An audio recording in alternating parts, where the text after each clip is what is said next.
Halo teman-teman semua, pada video kali ini kita akan membahas soal ujian PPKN kelas 12 dengan tema Undang-Undang Dasar 1945. Oke teman-teman, mari kita simak soal yang pertama.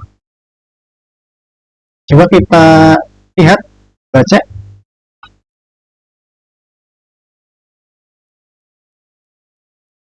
Oke, sudah ya. Di sini itu pertanyaannya di sini. Dari data di atas, ya, yang merupakan ciri HAM tunjukkan oleh nomor. Ciri HAM itu apa saja? Kita kan sudah belajar ya tentang asasi manusia, dan apa itu HAM, sebagainya.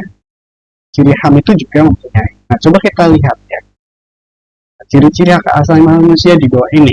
Pertama adalah bahwa hak asasi manusia itu bersifat hakiki.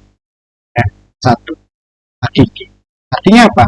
Ya, artinya bahwa hak asasi manusia adalah hak untuk semua umat yang ada sejak ia lahir. Ya, sejak ia lahir. Ini memang HAM itu melekat pada setiap orang. Itu orang lahir ya, di dunia, maka dia sudah punya HAM. Kayak HAM itu ciri-ciri adalah hakiki oleh semua orang. Yang kedua apa? Yang kedua bahwa di sini ada tunggal. Apakah benar tunggal? Ya, tidak tepat ya. Dan yang ketiga di sini tidak dapat dibagi. Ya betul. Bahwa salah satu ciri hak asasi manusia itu juga tidak dapat dibagi. Artinya apa? Artinya bahwa semua orang itu berhak mendapatkan semua hak. Ya, baik itu hak politik, hak sipil, hak peroleh pekerjaan dan ekonomi, hak pendidikan, hak kebudayaan. Ya, tidak bisa hak itu dibagi oleh orang lain. Betul ya. Kemudian yang ciri keempat ini ketergantungan. Maka betul bahwa ciri HAM itu ketergantungan ini tidak termasuk ya. Tidak termasuk. Yang kelima itu bahwa ciri hak asasi manusia itu apa? Universal ya. Universal. Artinya apa? Bahwa hak asasi manusia itu berlaku untuk semua orang tanpa memandang status ya. Baik itu orang kaya, orang miskin, baik itu laki-laki atau perempuan. Bahwa HAM itu bersifat universal. Maka kalau kita analisis jawabannya, yang ada nomor 1, nomor 3, dan nomor 5 pilihannya 1, 3, dan C ya. C. Nah teman-teman, kalau kalian mendapatkan contoh soal seperti ini, maka fokus dulu pada pertanyaan. Di poinnya di pertanyaan itu apa? Sini. Baru perhatikan ciri-ciri agar percepat menjawab ya, dan memaksimalkan waktu. Oke, teman-teman. Masuk pada contoh soal yang sini. Soal pemusnahan kelompok masyarakat tertentu yang terjadi akibat ketidaksukaan terhadap suku tertentu masuk dalam kategori pelanggaran HAM berat yang disebut. Nah, kalau kita lihat ya, sini ada memusnahkan kelompok masyarakat tertentu.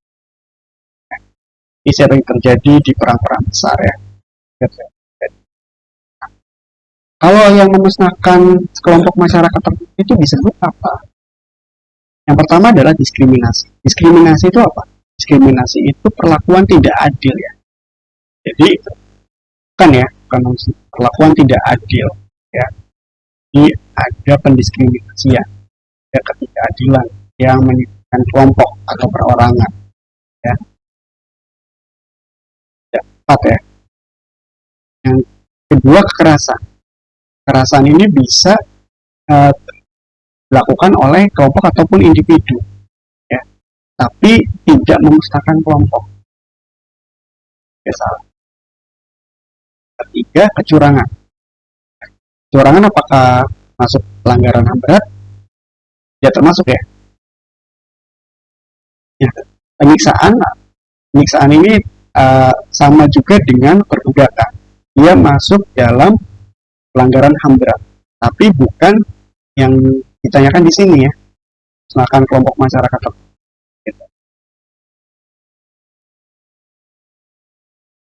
Nah, di sini ada genosida. Genosida itu apa? Genosida ini ada ya, musnahkan kelompok masyarakat tertentu. Itu yang dimaksud dengan genosida. Maka jawabannya adalah E. Nah, genosida ini termasuk dalam pelanggaran HAM berat. Kenapa dinamakan sebagai pelanggaran HAM berat?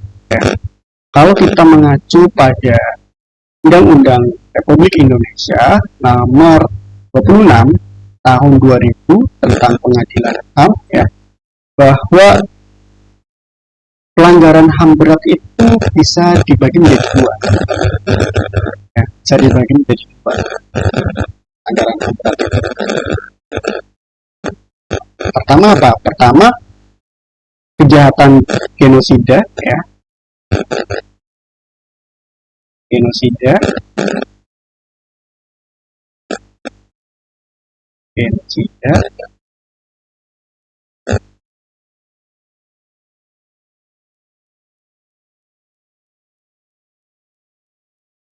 ya. Dan yang kedua apa? Yang kedua itu adalah kejahatan terhadap kemanusiaan. Kejahatan kemanusiaan.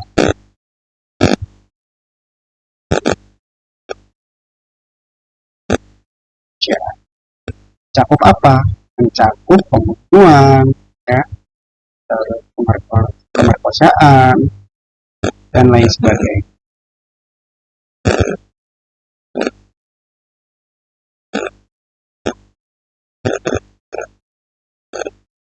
Oke, itu teman-teman semua sudah menyimak untuk bahasan contoh soal pada ujian sekolah.